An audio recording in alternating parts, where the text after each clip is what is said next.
هنشوف النهاردة جولة سريعة في المتحف المصري اللي هو في التحرير.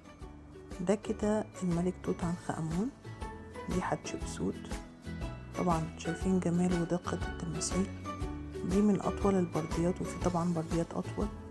ده أغنى ملك في العالم، وديت الألوان اللي على التوابيت كأنها مرسومة امبارح.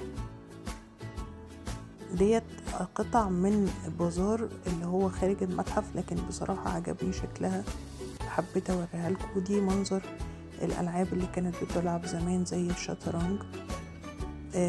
الكاتب المصري. ديت اله التحنيط. طبعا مهما حاولت احكي واسرد في جمال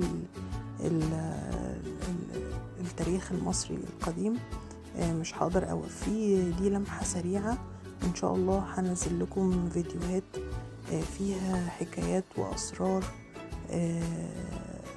عمرنا ما كنا نتخيلها، يعني سبحان الله.